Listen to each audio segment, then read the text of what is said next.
রথযাত্রার মাহাত্ম্য হিন্দু ধর্মে অত্যন্ত গুরুত্বপূর্ণ ও আধ্যাত্মিকভাবে গভীর তাৎপর্যপূর্ণ। বিশেষ করে ভগবান জগন্নাথ, ভাই বলভদ্র, বোন সুভদ্রা রথযাত্রা পুরীধামে সবথেকে বেশি বিখ্যাত। তবে এই রথযাত্রায় নতুন সংযোজন দীঘায় গড়ে ওঠা নতুন জগন্নাথ মন্দির। দীঘায় জগন্নাথ মন্দির উদ্বোধনের পর এই বছরই প্রথম হতে চলেছে এখানে রথযাত্রা। সাধারণত মন্দিরের গর্ভগৃহে সাধারণ মানুষকে ভগবানকে ছুঁতে বা কাছ থেকে দেখতে দেওয়া হয় না।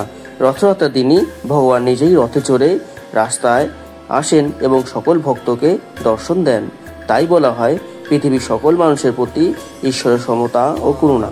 বিশ্বাস করা হয় যারা ভক্তি ভরে রথ টানেন বা রথযাত্রা দেখেন তারা পূর্বজন্মের পাপ থেকে মুক্তি পান। বহু ভক্ত বিশ্বাস করেন রথ স্পর্শ করাও যথেষ্ট পুণ্যের কাজ। জগন্নাথ স্বামী নয়নপথগামী বাবা তুমি, হে জগন্নাথ, জগতের নাথ জগন্নাথ, তুমি আমাদের পথপ্রদর্শক হও।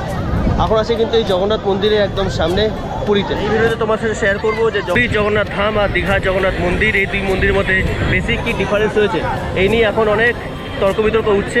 সেই তর্ক বিতর্ক কেন জানি না, সেই নিয়েই কিন্তু আলোচনা হবে এই ভিডিওতে। চলো ভিডিওটা বেশি দেরি না করে শুরু করা যাক আর তোমাদের সামনে নিয়ে আসি পুরী জগন্নাথ ধাম আর দীঘা জগন্নাথ মন্দিরের বেসিক ডিফারেন্স কী।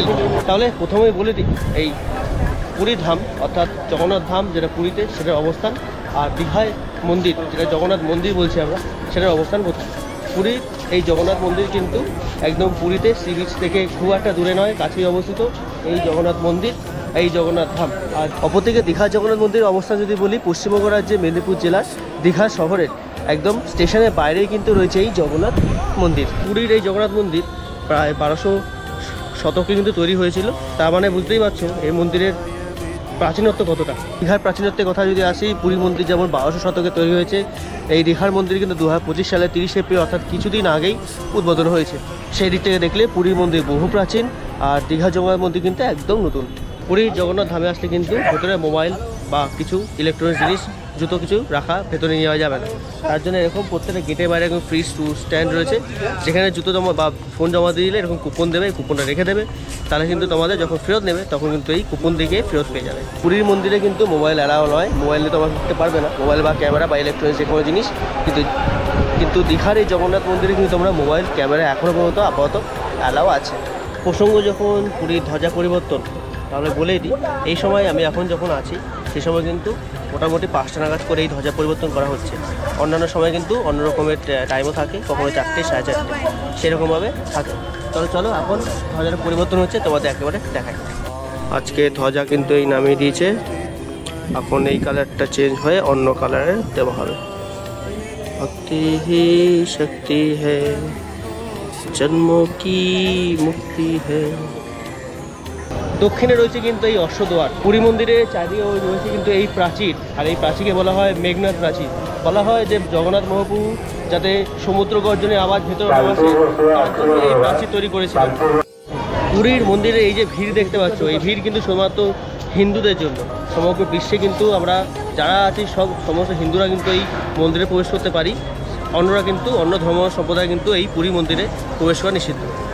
কিন্তু এই দীঘা জগন্নাথ মন্দিরে কিন্তু হিন্দু মুসলিম নির্বিশেষে সকল ধর্ম সম্প্রদায় প্রবেশ করতে পারে। জগন্নাথ মহাপ্রভু বিষ্ণুর স্বরূপ। বলা হয় মহাপ্রভু বদ্রীনাথে স্নান করেন, দ্বারকাতে বেশভূষা করেন, জগন্নাথ ধামে খাওয়া দাওয়া করেন এবং শয়ন করে রামেশ্বরমে। পুরীর এই ধাম তার জন্য ভোজন ধাম নামেও পরিচিত। পশ্চিম দিকে রয়েছে ব্যাঘ্রদুয়ার। পুরীর এই জগন্নাথ মন্দির কিন্তু কলিঙ্গ স্থাপত্যকালে তৈরি। পুরীর জগন্নাথ ধামের ঐতিহাসিক গুরুত্ব যদি বলি, এই ধাম হচ্ছে ভারতবর্ষের 4 ধামের এক ধাম, পুরী ধাম। এই হচ্ছে উত্তরের হস্তিদ্বার। পুরীর এই জগন্নাথ ধামের স্থাপত্যকলা নিয়ে যদি বলি, পুরীর এই জগন্নাথ ধামের স্থাপত্যশৈলী হচ্ছে পুরনো ঐতিহ্যবাহী পাথর এবং স্থাপত্য কৌশল দিয়েই কিন্তু তৈরি করা হয়েছিল এই পুরীর জগন্নাথ ধাম। দীঘার এই জগন্নাথ মন্দিরের স্থাপত্যশৈলীর কথা যদি বলি, এটা হচ্ছে কিন্তু কলিঙ্গ যুগের, পুরী মন্দিরে কলিঙ্গ যুগের, কিন্তু এইটা কিন্তু অনুকরণ, এটা কিন্তু কলিঙ্গ যুগের অনুকরণে। জগন্নাথ মহাপ্রভু যেহেতু বিষ্ণুর অবতার, বিষ্ণুকে কিন্তু পুরুষোত্তম বলা হয়, তাই জগন্নাথ মন্দিরকে পুরুষোত্তম ধামও বলা হয়। এবার আসি মন্দিরের টাইমিংয়ে। পুরীর জগন্নাথ ধামের মন্দির খোলে কিন্তু সকাল 5:30টার সময়। প্রথমে প্রধান পুরোহিত এসে জগন্নাথ মহাপ্রভু পুজো করেন, তারপর কিন্তু সকলের জন্য খুলে যায় মন্দিরের দ্বার। জগন্নাথ মহাপ্রভুর মূর্তি তৈরি হয় কিন্তু নিম কাঠ দিয়ে, যেটাকে বলা হয় কিন্তু দারু দম্বা। পুরীর জগন্নাথ ধামের বাইরে রয়েছে কিন্তু অরুণ স্তম্ভ, তেমন ভেতরেও রয়েছে কিন্তু অরুণ স্তম্ভ। সেখানেই কিন্তু দাঁড়িয়ে দাঁড়িয়ে কিন্তু শ্রী চৈতন্য মহাপ্রভু জগন্নাথ মহাপ্রভু দর্শন করেছিলেন। পুরীর জগন্নাথ ধামে আসলে কিন্তু তোমরা মন্দিরে প্রথমে ঢুকলে পাবে পা ধোয়ার জায়গা, হাত ধোয়ারও জায়গা, যেখানে তোমরা হাত পা ধুয়ে একেবারে নিজের থেকে হেঁটে হেঁটে তারপর কিন্তু যাবে মন্দিরের প্রভু দর্শনে। এবার আসি মহাভোগ বা মহাপ্রসাদ নিয়ে। এই মহাভোগ বা মহাপ্রসাদ কিন্তু তোমরা পুরীতে আসলে শুধুমাত্র পাবে। এই পুরীর মন্দিরেই রান্নাঘর আছে, সেই রান্নাঘরেই পরপর 7খানা হাঁড়ি বসানো হয় এবং সব বলা হয় সবথেকে উপরে হাঁড়িটাই সবার আগে রান্না হয়, আর সবার লাস্টে হাঁড়িটা কিন্তু সবার শেষে হয়। এটাই হচ্ছে এই পুরী মন্দিরের মাহাত্ম্য, যেটা কিন্তু তোমরা অন্য কোথাও পাবে না। এবার আসি পুরীর প্রসাদ নিয়ে। পুরীর প্রসাদকে বলা হয় কিন্তু মহাপ্রসাদ, মহাভোগ। সেটা কিন্তু শুধুমাত্র এই পুরীতেই পাওয়া যায়, সেটা তোমরা দীঘাকে গিয়ে বা পাবে না, অন্য জায়গায় গিয়ে পাবে না। আর এই অরুণস্তম্ভ কিন্তু আগে এখানে ছিল না, আগে ছিল এই অরুণস্তম্ভ কোনারক মন্দিরে। কোনারক মন্দিরে এখন কোনো কিন্তু মূর্তি পুজো হয় না, তার জন্য বাবা ব্রহ্মচারী বলে একজন, তিনি এখানে নিয়ে চলে এসেছিলেন কিন্তু পুরীর জগন্নাথ মন্দিরে এই অরুণস্তম্ভ। কোনারক মন্দিরে কোনো পুজো হয় না, কোনারক মন্দিরে সূর্য দেবতা পুজো হতো, সেই সূর্য দেবতাকে আনা রয়েছে কিন্তু এই জগন্নাথ মন্দিরেই। বলা হয় যে এই জগন্নাথ মন্দিরে যেমন সূর্য দেবতা রয়েছে, তেমনই রয়েছে কিন্তু চন্দ্র দেবতা। জগন্নাথ প্রভু দুই চোখ, অর্থাৎ এক চোখকে বলা হয় সূর্যদেব, আর এক চোখকে বলা হয় কিন্তু চন্দ্রদেব। অর্থাৎ জগন্নাথ মহাপ্রভুর এক চোখকে সূর্য, এক চোখে চন্দ্র বলা হয়। আর তার জন্য কিন্তু জগন্নাথ মহাপ্রভুর সবসময় চোখ খোলাই থাকে, গোল থাকা থাকে। পুরী মন্দিরের রীতিনীতি সমস্তটাই শাস্ত্রভিত্তিক। তাহলে চলো প্রথমত আমাদের দীঘার জগন্নাথ মন্দির আর পুরীর জগন্নাথ ধামের কয়েকটা মিল দেখিয়ে দিই। পুরীর জগন্নাথ ধাম আর দীঘার জগন্নাথ মন্দির, তার মধ্যে যার মিল যদি বলি, মিল রয়েছে কিন্তু এই অরুণস্তম্ভ। যে অরুণস্তম্ভটা কিন্তু এখানেও রয়েছে। পুরীতে যেমন অরুণস্তম্ভ পুনরায় মন্দির থেকে নিয়ে চলে হয়েছিল, তেমন এখানে কিন্তু এইটা কৃত্রিমভাবে বানানো। আর দীঘার এই জগন্নাথ মন্দির মূলত দর্শক কেন্দ্রিক, মানে দর্শকেরা আসেন, তারা জগন্নাথ মন্দির দর্শন করেন। তাদের মূলত কী থাকে, তাদের মূলত মেন উদ্দেশ্য থাকে যে সমুদ্র স্নান করবে, তার সাথে এই জায়গাটা দর্শন করে ঘুরে যাবে। এটা হচ্ছে দীঘার জগন্নাথ মন্দিরের পূর্বদুয়ার, অর্থাৎ সিংহদুয়ার। এই যে তোমরা বেলে পাথর দেখতে পাচ্ছ, আর এখানে যে বেলে পাথর মার্বেল পাথর ইউজ করা হয়েছে, সেটা কিন্তু রাজস্থান এবং ভিয়েতনাম থেকে আনা।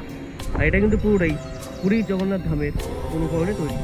আর একটা অমিলের কথা যদি বলি, দীঘার জগন্নাথ মন্দিরের ঢোকার মুখেই কিন্তু রয়েছে কিন্তু এরকম ছোট পুকুর, যেখানে কিন্তু পদ্ম ফুল এই মুহূর্তে ফুটে আছে। হচ্ছে দীঘার মন্দিরের বাইরে রয়েছে কিন্তু এরকম ছোট্ট পুকুর, জলাশয়। এই সাইডেও আছে, আবার ওই সাইডেও আছে।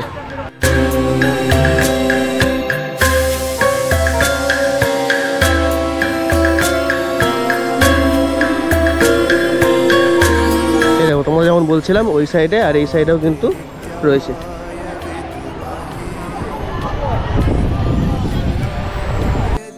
আর একটা মিলে কথা যদি বলি, দুটো মন্দিরে কিন্তু জগন্নাথ মহাপ্রভু, সুভদ্রা দেবী এবং বলভদ্র ভগবানকে পুজো করা হয়। আর যদি মিলে কথা বলি, পুরীর জগন্নাথ মধ্যে অনুকরণে তৈরি কিন্তু এই দীঘার মন্দির, তবে আধ্যাত্মিকতা কিন্তু দুটো মন্দিরেই পাওয়া যায়। অন্যদিকে দীঘার জগন্নাথ মন্দিরের মূর্তি কিন্তু নিম কাঠের তৈরি নয়, প্রাথমিকভাবে পাথর দিয়ে তৈরি হলেও পরবর্তী সময় দাবি করা হয় যে নিম কাঠের দিয়ে তৈরি করা হয়েছিল। এ নিয়ে বিতর্ক আছে, সেই বিতর্কে আমি আর গেলাম না। আর দীঘার জগন্নাথ মন্দির যেহেতু নতুন, এটা কিন্তু স্বাস্থ্যভিত্তিকও নয়। আর পুরীর মন্দিরের মতো কিন্তু দীঘার জগন্নাথ মন্দিরের পাশেও বহু ছোট ছোট এরকম মন্দির রয়েছে।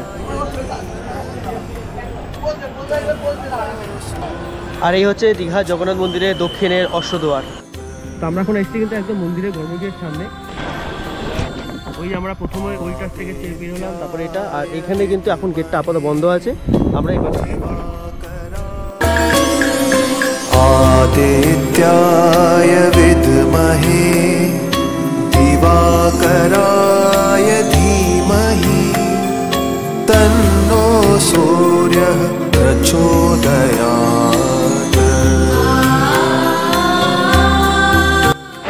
মন্দিরের গর্ভগৃহের বাইরে কিন্তু এরকম স্তম্ভ রয়েছে, টোটাল 16খানা স্তম্ভ, পুরো 16খানা স্তম্ভ দিয়ে কিন্তু এই মন্দিরটা দাঁড়িয়ে আছে এই ভেতরে। জগন্নাথ মন্দিরের সামনে যেমন অরুণ স্তম্ভ থাকে, তেমন কিন্তু এই অরুণ স্তম্ভ, আর অরুণ স্তম্ভ অপোজিটে থাকে কিন্তু জগন্নাথ মহাপ্রভু। এটা পুজো দেবে মনে করছো, এখানে প্রসাদ দিলে কিন্তু ওনারা ঠাকুরের কাছ থেকে ছিনিয়ে নিয়েছে, তোমাদের দিয়ে দেবে। এই মন্দিরটা যে জিনিসের জন্য তৈরি হচ্ছে, এই যে ডোনেশন বক্স, এখানে তোমরা তোমাদের ডোনেশন দিতে পারো। শুনলাম যে প্রচুর ডোনেশন করেছে কয়েকদিনই। এই মন্দির থেকে আমরা বেরালাম গর্ভগৃহের সামনে থেকে। বাইরে এখানেও কিন্তু অনেক মন্দির রয়েছে, একবার দেখি কি আছে এখানে মন্দির।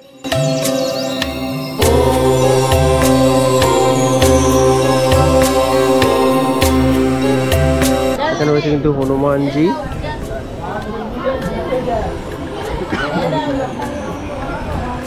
এটা লক্ষ্মী দেবী মন্দির মনে হচ্ছে।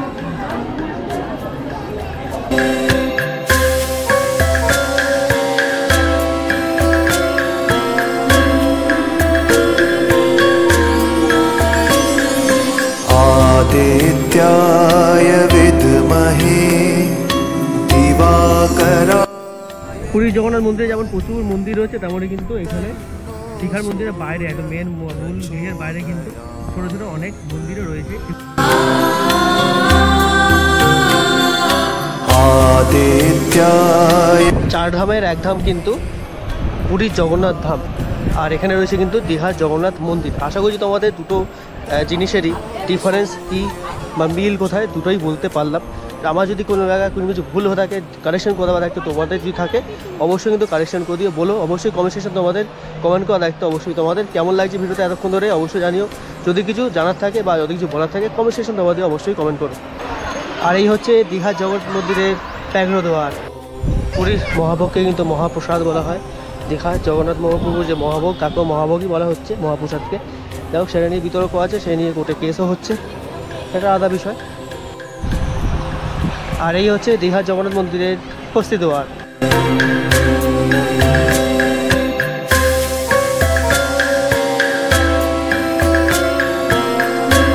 চেষ্টা করেছে অনুকরণ শিল্পী অনুকরণ করার চেষ্টা খুব সুন্দর করেছে। ভালো লাগলো, খারাপ লাগলো না, আমার তো বেশ ভালো লাগলো। তোমাদের কেমন লাগলো অবশ্যই কিন্তু কমেন্ট সেকশনে জানিও।